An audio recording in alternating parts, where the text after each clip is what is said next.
Constructive Program, Its Meaning and Place by M.K. Gandhi. Narrated by Vidyut. Foreword. This is a thoroughly revised edition of the Constructive Program, which I first wrote in 1941.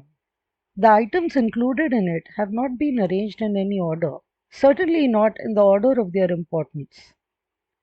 When the reader discovers that a particular subject, though important in itself, in terms of independence, does not find place in the program, he should know that the omission is not intentional. He should unhesitatingly add to my list and let me know. My list does not pretend to be exhaustive. It is merely illustrative. The reader will see several new and important additions. Readers, whether workers and volunteers or not, should definitely realize that the constructive program is the truthful and non-violent way of winning Purna Swaraj. Its wholesale fulfillment is complete independence. Imagine all the 40 crores of people busying themselves with the whole of the constructive program, which is designed to build up the nation from the very bottom upward. Can anybody dispute the proposition that it must mean complete independence in every sense of the expression, including the ousting of foreign domination? When critics laugh at the proposition, what they mean is that 40 crores of people will never agree to cooperate in the effort to fulfill the program. No doubt, there's considerable truth in the scoff. My answer is, it is still worth the attempt. Given an indomitable will on the part of a band of earnest workers, the program is as workable as any other, and more so than most. Anyway, I have no substitute for it if it is to be based on non-violence. Civil disobedience, mass or individual, is an aid to constructive effort and is a full substitute for armed revolt. Training is necessary as well for civil disobedience as for armed revolt. Only the ways are different. Action in either case takes place only when the occasion demands. Training for military revolt means learning the use of arms, ending perhaps in the atomic bomb. For civil disobedience, it means the constructive program. Therefore, workers will never be on the lookout for civil resistance. They will hold themselves in readiness if the constructive effort is sought to be defeated. From one or two illustrations, it will be seen where it can be and where it cannot be offered. Political pacts we know have been and can be, but personal friendship with individuals cannot be prevented. Such friendships, selfless and genuine, must be the basis for political pacts. Similarly, centralized khadi can be defeated by the government, but no power can defeat the individual manufacture and use of khadi. The manufacture and use of khadi must not be imposed upon the people, but it must be intelligently and willingly accepted by them as one of the items of the freedom movement. This can be done only from the villages as units. Pioneers, even in such programs, can be obstructed. They have had to go through the fire of suffering throughout the world. There is no Swaraj without suffering. In violence, truth is the first and greatest sufferer. In non-violence, it is ever triumphant. Moreover, men composing the government are not to be regarded as enemies. To regard them as such will be contrary to the non-violent spirit. Part we must, but as friends. If this preliminary observation has gone home to the reader, he will find the constructive program to be full of deep interest. It should prove as absorbing as politics so-called and platform oratory, and certainly more important and useful.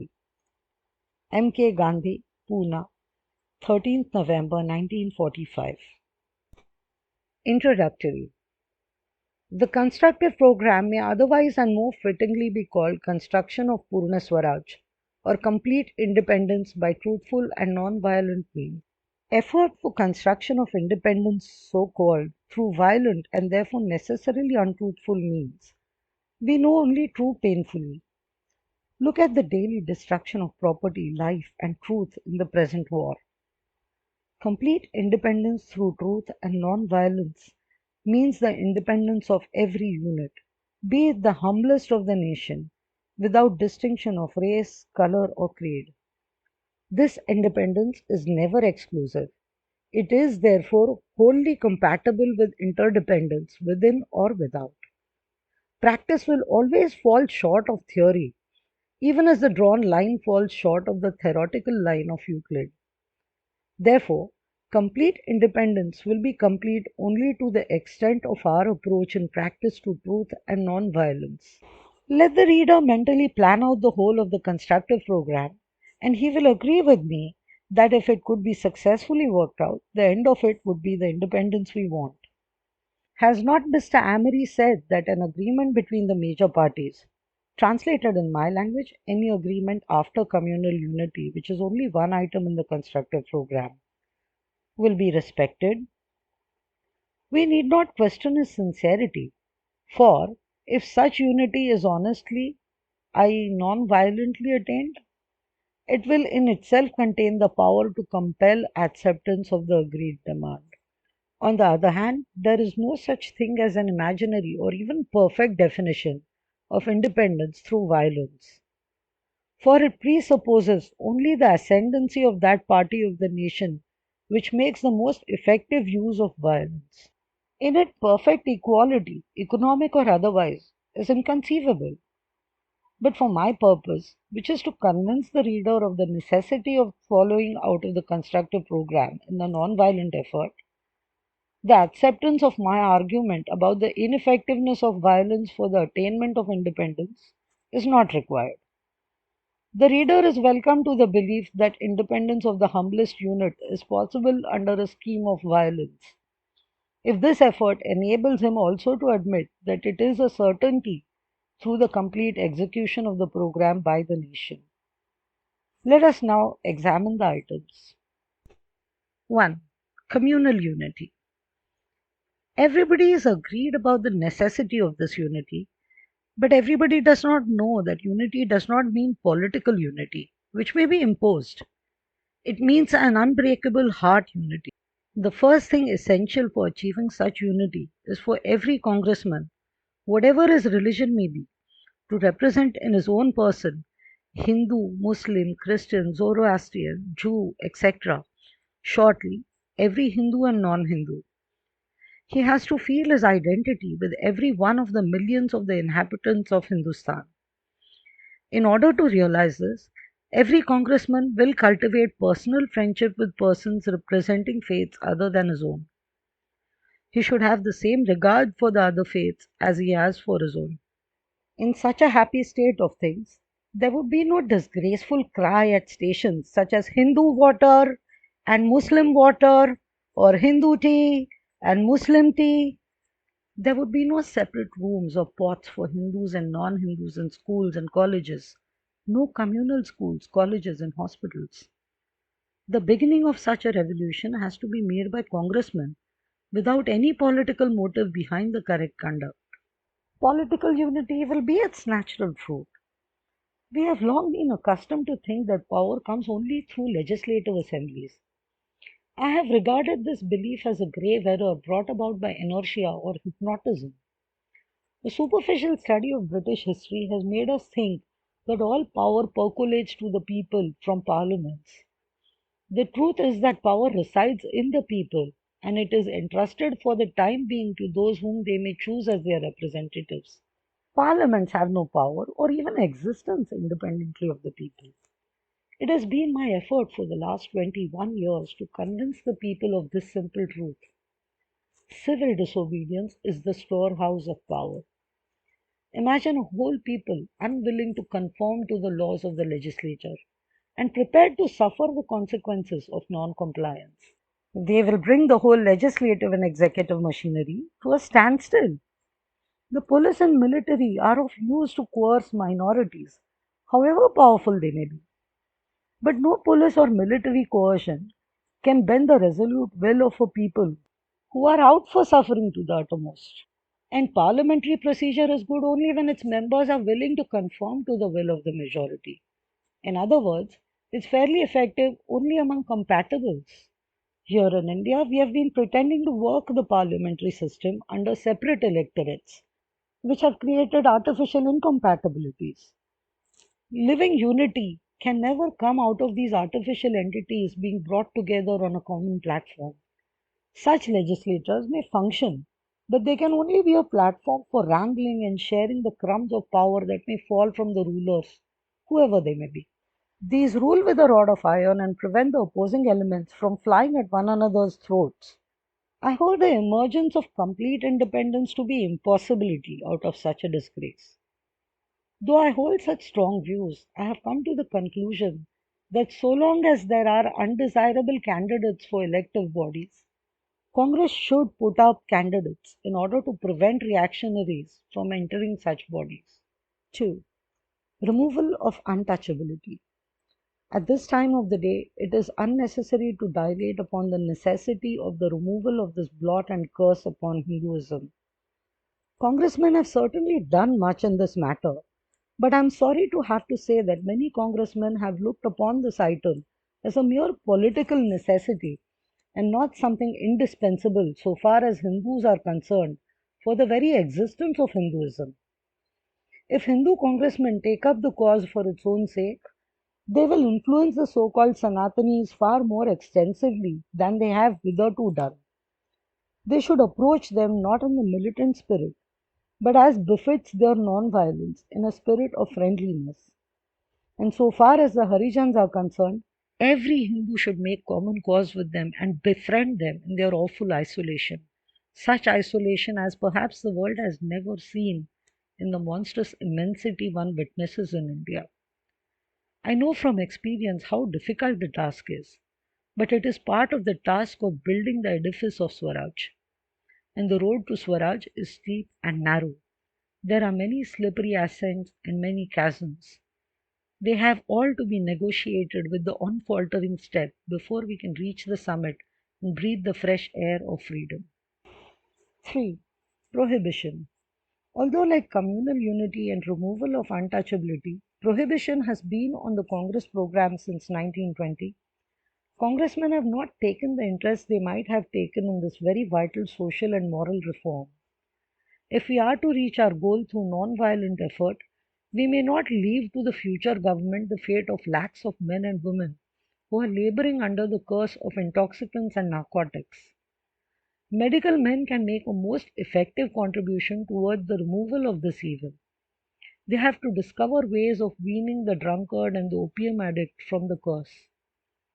Women and students have a special opportunity in advancing this reform. By many acts of loving service, they can acquire on addicts a hold which will compel them to listen to the appeal to give up the evil habit. Congress committees can open recreation booths where the tired laborer will rest his limbs, get healthy and cheap refreshments, and find suitable games. All this work is fascinating and uplifting. The non-violent approach to Swaraj is a novel approach. In it, old values give place to new. In the violent way, such reforms may find no place. Believers in that way, in their impatience and, shall I say, ignorance, put off such things to the day of deliverance. They forget that lasting and healthy deliverance comes from within, i.e., from self purification. Constructive workers make legal prohibition easy and successful even if they do not pave the way for it. 4. Khadi. Khadi is a controversial subject. Many people think that in advocating Khadi, I am sailing against a headwind and I am sure to sink the ship of Swaraj and that I am taking this country to the dark ages. I do not propose to argue the case for Khadi in this brief survey. I have argued it sufficiently elsewhere. Here I want to show what every congressman, and for that matter every Indian, can do to advance the cause of Khadi. It connotes the beginning of economic freedom and equality of all in the country. The proof of the pudding is in the eating. Let everyone try, and he or she will find out for himself or herself the truth of what I am saying. Khadi must be taken with all its implications. It means a wholesale Swadeshi mentality, a determination to find all the necessaries of life in India, and that too through the labor and intellect of the villagers. That means a reversal of the existing process. That is to say that instead of half a dozen cities of India and Great Britain living on the exploitation and ruin of 7 lakh villages of India, the latter will be largely self contained, and will voluntarily serve the cities of India and even outside world insofar as it benefits both the parties. This needs a revolutionary change in the mentality and tastes of men. Easy though the non-violent way is in many respects, it is difficult in many others. It vitally touches the life of every single Indian, makes him feel aglow with the possession of a power that has lain hidden within himself, and makes him proud of his identity with every drop of the ocean of Indian humanity.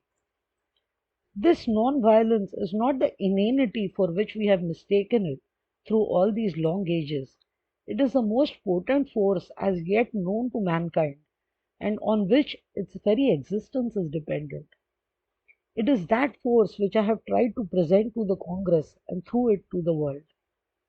Khadi to me is the symbol of unity of Indian humanity, of its economic freedom and equality, and therefore ultimately, in the poetic expression of Jawaharlal Nehru, the livery of India's freedom. Moreover, Khadi mentality means decentralization of the production and distribution of necessaries of life. Therefore, the formula so far evolved is every village to produce all its necessaries and a certain percentage in addition for the requirements of the cities. Heavy industries will needs be centralized and nationalized, but they will occupy the least part of the vast national activity, which will mainly be in the villages. Having explained the implications of Khadi, I must indicate what congressmen can and should do toward its promotion.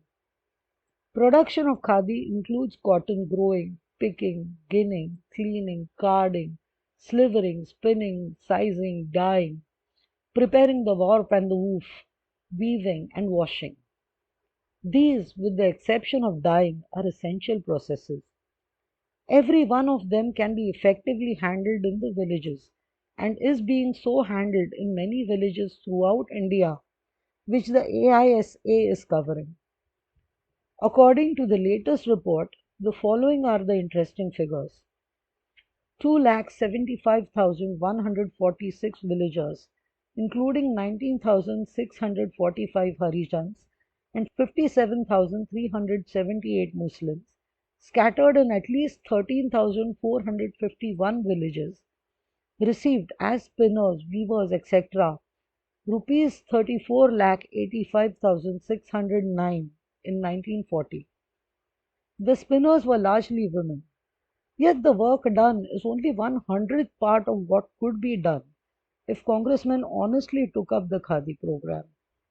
Since the wanton destruction of the central village industry and the allied handicrafts, intelligence and brightness have fled from the villages, leaving them inane, lusterless, and reduced almost to the state of their ill-kept cattle. If congressmen will be true to their Congress call in respect of Khadi, they will carry out the instructions of the AISA issued from time to time as to the part they can play in Khadi planning. Only a few broad rules can be laid down here. Every family with a plot of ground can grow cotton at least for family use. Cotton growing is an easy process. In Bihar, the cultivators were by law compelled to grow indigo on 3/20th of their cultivable land. This was in the interest of the foreign indigo planter. Why cannot we grow cotton voluntarily for the nation on a certain portion of our land? The reader will note that the decentralization commences from the beginning of the khadi process. Today, cotton crop is centralized and has to be sent to distant parts of India. Before the war, it used to be sent principally to Britain and Japan. It was and still is a money crop, and therefore subject to the fluctuations of the market. Under the khadi scheme, cotton growing becomes free from this uncertainty and gamble. The grower grows what he needs. The farmer needs to know that his first business is to grow for his own needs. When he does that, he will reduce the chance of a low market ruining him. 2. Every spinner would buy, if he has not his own, enough cotton for ginning, which he can easily do without the hand ginning roller frame. He can gin his own portion with a board and an iron rolling pin. Where this is considered impracticable, hand gin cotton should be bought and carded. Carding for self can be done well on a tiny board without much effort. The greater the decentralization of labor, the simpler and cheaper the tools. The slivers made, the process of spinning commences. I strongly recommend Dhanush Takli. I have used it frequently. My speed on it is almost the same as on the wheel.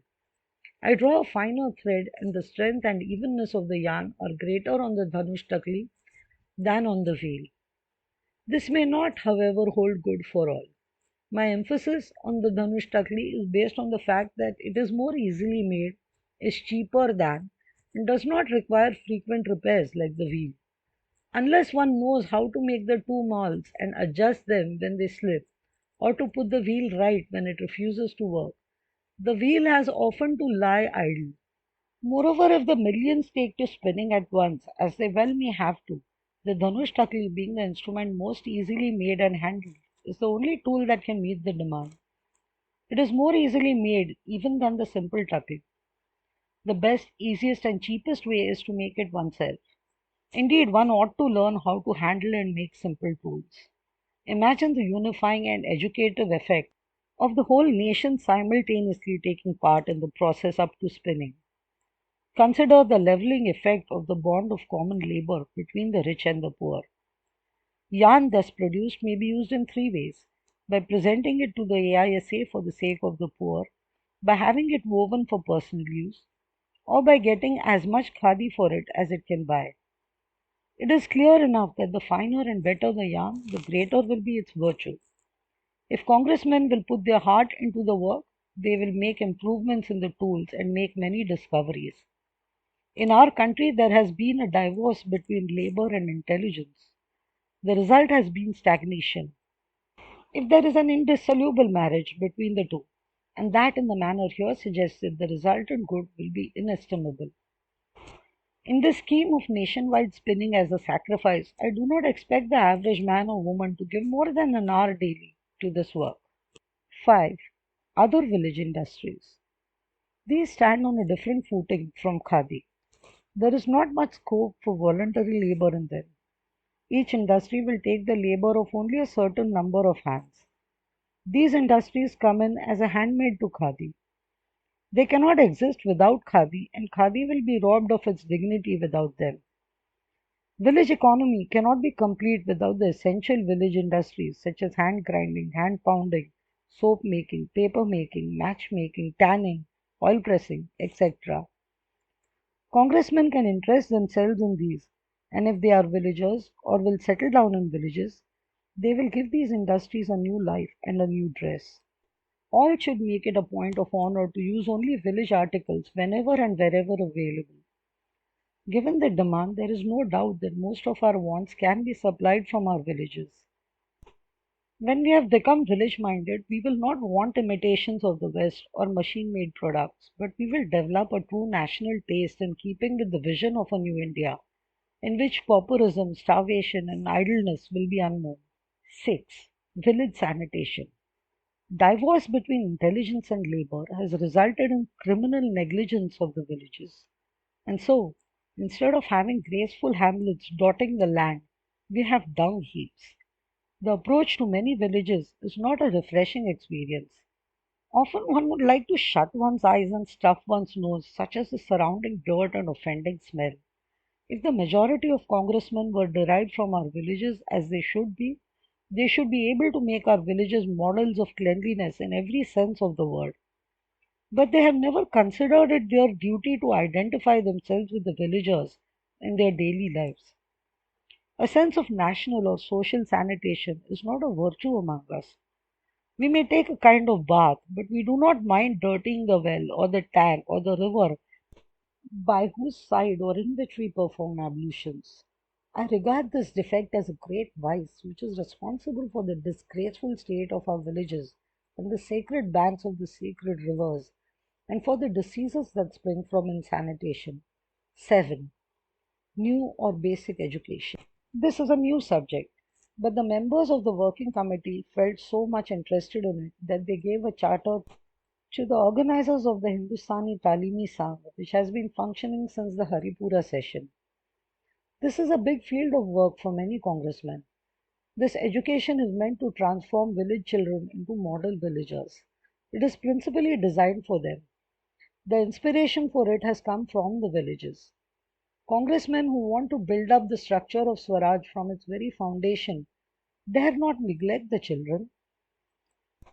Foreign rule has unconsciously, though nonetheless surely, begun with the children in the field of education. Primary education is a farce designed without regard to the wants of India, of the villages, and for that matter, even of the cities. Basic education links the children, whether of the cities or the villages, to all that is best and lasting in India. It develops both the body and the mind and keeps the child rooted to the soil with a glorious vision of the future in the realization of which he or she begins to take his or her share from the very commencement of his or her career in school. Congressmen would find it of absorbing interest, benefiting themselves equally with the children with whom they come in contact. Let those who wish put themselves in touch with the Secretary of the Sangh at Sevagram. 8. Adult education. This has been woefully neglected by congressmen. Where they have not neglected it, they have been satisfied with teaching illiterates to read and write. If I had charge of adult education, I would begin with opening the minds of the adult pupils to the greatness and vastness of their country. The villager's India is contained in his village. If he goes to another village, he talks of his own village as his home. Hindustan is for him a geographical term. We have no notion of the ignorance prevailing in the villages. The villagers know nothing of foreign rule and its evils. What little knowledge they have picked up fills them with the awe the foreigner inspires. The result is the dread and hatred of the foreigner and his rule. They do not know how to get rid of it. They do not know that the foreigner's presence is due to their own weakness and their ignorance of the power they possess to rid themselves of the foreign rule. My adult education means, therefore, first, true political education of the adult by word of mouth. Seeing that this will be mapped out, it can be given without fear. I imagine that it is too late in the day for authority to interfere with this type of education. But if there is interference, there must be a fight for this elementary right, without which there can be no Swaraj. Of course, in all I have written, openness has been assumed. Non-violence abhors fear and therefore secrecy. Side by side with the education by the mouth will be the literary education. This is itself a speciality. Many methods are being tried in order to shorten the period of education. A temporary or permanent board of experts may be appointed by the working committee to give shape to the idea here adumbrated and guide the workers. I admit that what I have said in this paragraph only points the way but does not tell the average congressman on how to go about it. Nor is every congressman fitted for this highly special work. But congressmen who are teachers should find no difficulty in laying down a course in keeping with the suggestions made herein. 9. Women. I have included service of women in the constructive program, for though satyagraha has automatically brought India's women out from their darkness as nothing else could have in such an incredibly short space of time, congressmen have not felt the call to see that women became equal partners in the fight for Swaraj. They have not realized that woman must be the true helpmate of the man in the mission of service. Woman has been suppressed under custom and law for which man was responsible, and in the shaping of which he had no hand. In a plan of life based on non-violence, woman has as much right to shape her own destiny as a man has to shape his. But as every right in a non-violent society proceeds from the previous performance of a duty, it follows that rules of social conduct must be framed by mutual cooperation and consultation. They can never be imposed from outside. Men have not realized this truth in its fullness in their behavior towards women. They have considered themselves to be lords and masters of women instead of considering them as their friends or co workers. It is the privilege of congressmen to give the woman of India a lifting hand. Women are in the position somewhat of the slave of old, who did not know that he could or ever had to be free. And when freedom came, for the moment, he felt helpless. Women have been taught to regard themselves as slaves of men. It is up to congressmen to see that they enable them to realize their full status and play their part as equals of men. This revolution is easy if the mind is made up.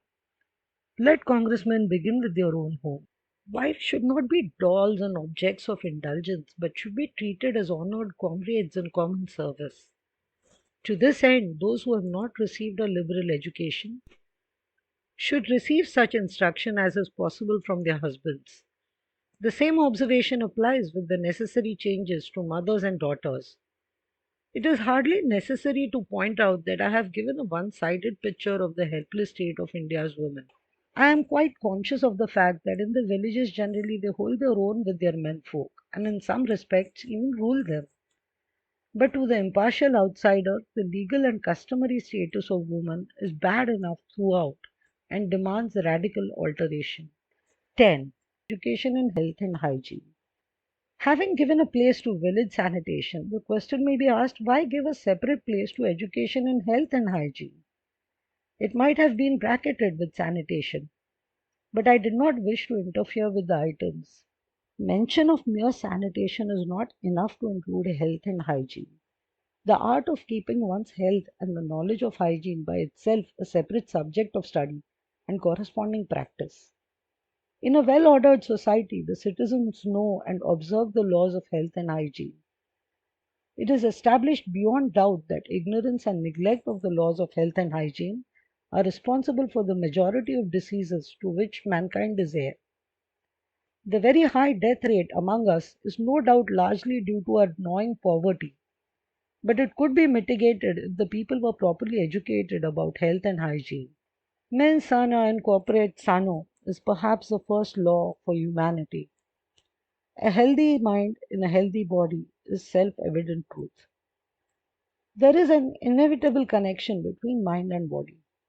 If we were in possession of healthy minds, we would shed all violence and naturally obeying the laws of health, we would have healthy bodies without an effort. I hope, therefore, that no congressman will disregard this item of the constructive program. The fundamental laws of health and hygiene are simple and easily learned. The difficulty is about their observance. Here are some. Think purest thoughts and banish all idle and impure thoughts. Breathe the freshest air day and night. Establish a balance between bodily and mental work. Stand erect, sit erect, and be neat and clean in every one of your acts. And let these be an expression of your inner condition. Eat to live for service of fellow men. Do not live for indulging yourselves. Hence, your food must be just enough to keep your mind and body in good order. Man becomes what he eats. Your water, food, and air must be clean, and you will not be satisfied with mere personal cleanliness, but you will infect your surroundings with the same threefold cleanliness that you will desire for yourselves. 11. Provincial languages. Our love of the English language in preference to our own mother tongue has caused a deep chasm between the educated and politically minded classes and the masses. The languages of India have suffered impoverishment. We flounder when we make the vain attempt to express abstruse thought in the mother tongue. There are no equivalents for scientific terms. The result has been disastrous. The masses remain cut off from the modern mind. We are too near our own times correctly to measure the disservice caused to India by this neglect of great languages. It is easy enough to understand that unless we undo the mischief, the mass mind must remain imprisoned. The masses can make no solid contribution to the construction of Swaraj. It is inherent in Swaraj based on non-violence that every individual makes his own direct contribution to the independent movement. The masses cannot do this fully unless they understand every step with all its implications. This is impossible unless every step is explained in their own languages. 12. National language. And then, for all India intercourse, we need from among the Indian stock a language which the largest number of people already know and understand, and which the others can easily pick up. This language is indisputably Hindi. It is spoken and understood by both Hindus and Muslims of the North. It is called Urdu when it is written in the Urdu character. The Congress, in its famous resolution passed at the Kanpur session in 1925, called this All India speech Hindustani. And since that time, in theory at least, Hindustani has been the Rashtrabhasha. I say in theory because even congressmen have not practiced it as they should have. In 1920, a deliberate attempt was begun to recognize the importance of Indian languages for the political education of the masses, as also of an all India common speech which politically minded India could easily speak and which congressmen from different provinces could understand at all India gatherings of the Congress. Such national languages should enable one to understand and speak both forms of speech and write in both the. I'm sorry to have to say that many congressmen have failed to carry out that resolution. And so we have, in my opinion, the shameful spectacle of congressmen insisting on speaking in English and compelling others to do likewise for their sakes. The spell that English has cast on us is not yet broken. Being under it, we are impeding the progress of India towards her goal. Our love of the masses must be skin deep if we will not take the trouble of spending over learning Hindustani as many months as the years we spent on learning English. 13. Economic equality. This last is the master key to non-violent independence. Working for economic equality means abolishing the eternal conflict between capital and labor. It means the leveling down of the few rich in whose hands is concentrated the bulk of the nation's wealth on one hand, and the leveling up of the semi-starved naked millions on the other. A non-violent system of government is clearly an impossibility so long as the wide gulf between the rich and hungry millions persists. The contrast between the palaces of New Delhi and the miserable hovels of the poor laboring class nearby cannot last one day in a free India, in which the poor will enjoy the same power as the richest in the land. A violent and bloody revolution is a certainty one day, unless there is a voluntary abdication of riches and the power that riches give, in sharing them for the common good. I adhere to my doctrine of trusteeship in spite of the ridicule that has been poured upon it. It is true that it is difficult to reach. So is nonviolence. But we made up our minds in 1920 to negotiate that steep ascent. We have found it worth the effort. It involves a daily growing appreciation of the working of nonviolence. It is expected that congressmen will make a diligent search and reason out for themselves the why and wherefore of nonviolence. They should ask themselves how the existing inequalities can be abolished violently or non-violently. I think we know the violent way. It has not succeeded anywhere. This non-violent experiment is still in the making. We have nothing much yet to show by way of demonstration. It is certain, however, that the method has begun to work, though ever so slowly, in the direction of equality. And since non-violence is a process of conversion, the conversion, if achieved, must be permanent. A society or a nation constructed non-violently must be able to withstand attack upon its structure from without or within. We have moneyed congressmen in the organization. They have to lead the way. This fight provides an opportunity for the closest heart searching on the part of every individual congressman. If we are to achieve equality, the foundation has to be laid now. Those who think that the major reforms will come after the advent of Swaraj are deceiving themselves as to the elementary working of non-violent Swaraj. It will not drop from heaven all of a sudden one fine morning, but it has to be built brick by brick by brick by corporate self-effort. We have travelled a fair way in that direction, but a much longer and weary distance has to be covered before we can behold Swaraj in its glorious majesty. Every congressman has to ask himself, what has he done towards the attainment of economic equality? 14. Kisans. The program is not exhaustive. Swaraj is a mighty structure. 80 crores of hands have to work at building it. Of these, Kisans, that is the peasantry, are the largest part. In fact, being the bulk of them, probably over 80%, the Kisans should be the Congress. But they are not. When they become conscious of their non-violent strength, No power on earth can resist them. They must not be used for power politics. I consider it to be contrary to the non-violent method. Those who know my method of organizing the Kisans may profitably study the movement in Champaran, where satyagraha was tried for the first time in India, with the result of all India knows. It became a mass movement which remained wholly non-violent from start to finish. It affected over 20 lakhs of Kisans. The struggle centered around one specific grievance which was a century old. There had been several violent revolts to get rid of the grievance. The Kisans were suppressed. The non-violent remedies succeeded in a full 6 months. The Kisans of Champaran became politically conscious without any direct effort. The tangible proof they had of the working of non-violence to remove their grievance drew them to the Congress, and led by Babu Brij Kishore Prasad and Babu Rajendra Prasad, they gave a good account of themselves during the past civil disobedience campaigns. The reader may also profitably study the Kisan movements in Kheda, Bardoli, and Borsad. The secret of success lies in the refusal to exploit the Kisans for political purposes outside their own personal and felt grievances. Organization around a specific wrong they understand. They need no sermons on nonviolence. Let them learn to apply nonviolence as an effective remedy which they can understand. And later, when they are told that the method they were applying was non-violent, they readily recognize it as such.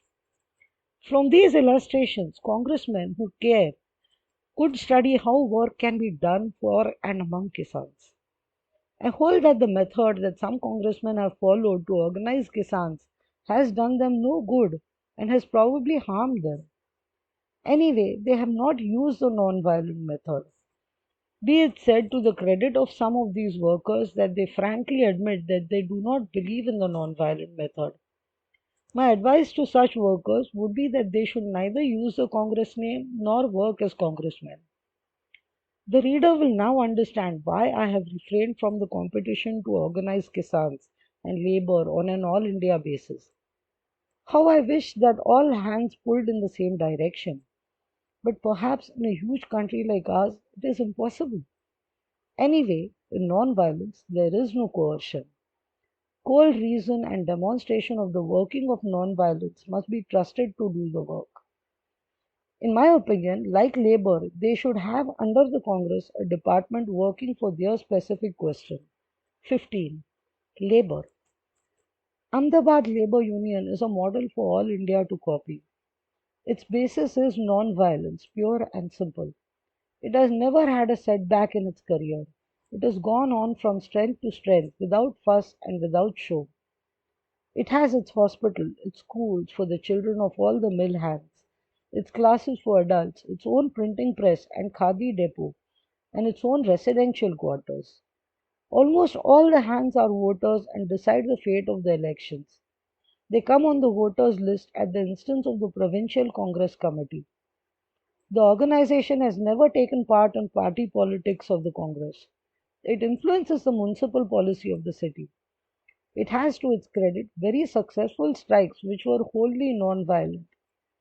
Mill owners and labor have governed their relations largely through voluntary arbitration.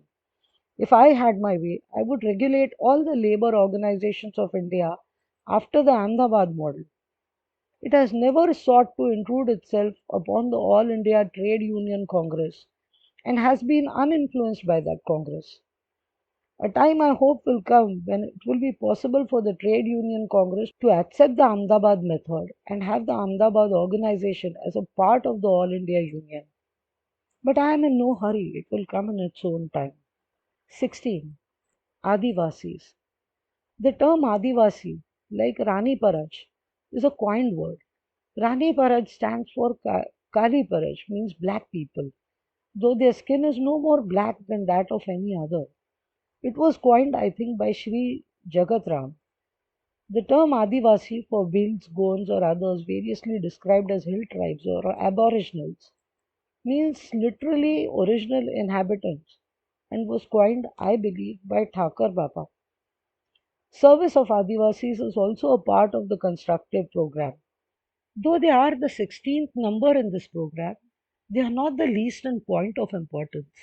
Our country is so vast and the races so varied that the best of us cannot know all there is to know of men and their condition. As one discovers this for oneself, one realizes how difficult it is to make good our claim to be one nation, unless every unit has a living consciousness of being one with every other. The Adivasis are over 2 crore in all India. Bapa began work among the Bhils years ago in Gujarat. In about 1940, Sri Balasaheb Kher threw himself with his usual zeal into this much needed service in the Thana district. He is now president of the Adivasi Seva Mandal. There are several such other workers in other parts of India, and yet they are too few. Truly, the harvest is rich, but the laborers are few. Who can deny that all such service is not merely humanitarian, but solidly national, and brings us nearer to true independence? 17. Lepers. Leper is a word of bad odor. India is perhaps a home of lepers next only to Central Africa. Yet they are as much a part of society as the tallest among us. But the tall absorb our attention, though they are least in need of it. The lot of the lepers who are much in need of attention is a studied neglect. I am tempted to call it heartless, which it certainly is in terms of non-violence. It is largely the missionary who, be it said to his credit, bestows care on him. The only institution run by an Indian is a pure labor of love, is by Sri Manohar Diwan near Wardha. It is working under the inspiration and guidance of Sri Vinoba Bhave.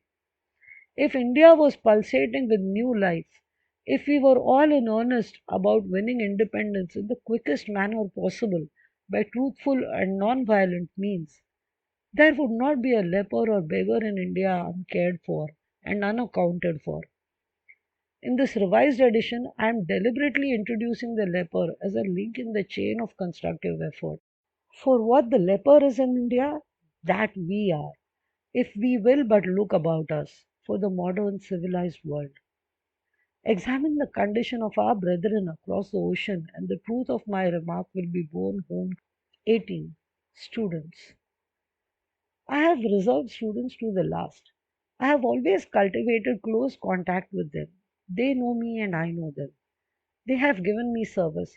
Many ex collegians are my esteemed co workers. I know that they are the hope of the future.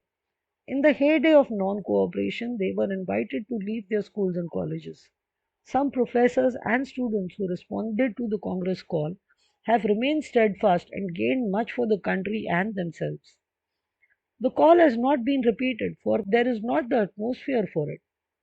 But experience has shown that the lure of the current education, though it is false and unnatural, is too much for the youth of the country. College education provides a career, it is a passport for entrance to the charmed circle.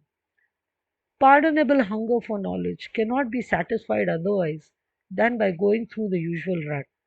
They do not mind the waste of precious years in acquiring knowledge of an utterly foreign language, which takes the place of the mother tongue. The sin of it is never felt. They and their teachers have made up their minds that the indigenous languages are useless for gaining access to modern thought and the modern sciences. I wonder how the Japanese are faring, for their education, I understand, is all given in Japanese. The Chinese generalissimo knows very little, if anything, of English. But such as the students are, it is from these young men and women that the future leaders of the nation are to rise. Unfortunately, they are acted upon by every variety of influences. Non-violence offers them little attraction. A blow for a blow or two for one is an easily understandable proposition. It seems to yield immediate result, though momentary. It is a never-ending trial of brute strength as we see in time of war among brutes or among human beings. Appreciation of non-violence means patient research and still more patient and difficult practice. I have not entered the list of competitors for the student's hand for the reasons that have dictated my course about Kisans and labor. But I am myself a fellow student, using the word in its broader sense. My university is different from theirs. They have a standing invitation from me to come to my university and join me in my search. Here are the terms. Students must not take part in party politics. They are students, searchers, not politicians. 2. They may not resort to political strikes. They must have their heroes, but their devotion to them is to be shown by copying the best in their heroes, not by going on strikes. If the heroes are imprisoned or die or are even sent to the gallows, if their grief is unbearable, and if all the students feel equally, schools or colleges may be closed on such occasions with the consent of the principals. If the principals will not listen, it is open to the students to leave their institutions in a becoming manner till the managers repent and call them. On no account may they use coercion against dissenters or against the authorities. They must have the confidence that if they are united and dignified in their conduct, they are sure to win. 3. They must all do sacrificial spinning in a scientific manner. Their tools shall always be neat and in good order and condition. If possible, they will learn to make them themselves. Their yarn will naturally be of the highest quality. They will study the literature about spinning with all its economic, social, moral, and political implications. 4. They will be khadi users all through and use village products to the exclusion of all analogous things, foreign or machine made. 5. They may not impose Vande Mataram or the national flag on others. They may wear national flag buttons on their own persons but not force others to do the same. 6. They can enforce the message of the tricolor flag their own persons and harbor neither communalism nor untouchability in their hearts.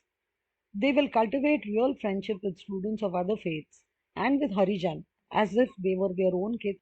7.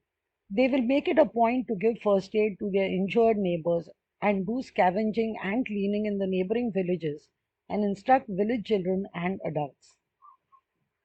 8. They will learn the national language Hindustani in its present double dress, two forms of speech and two scripts, so that they may feel at home whether Hindi or Urdu is spoken and Nagari or Urdu script is written. 9.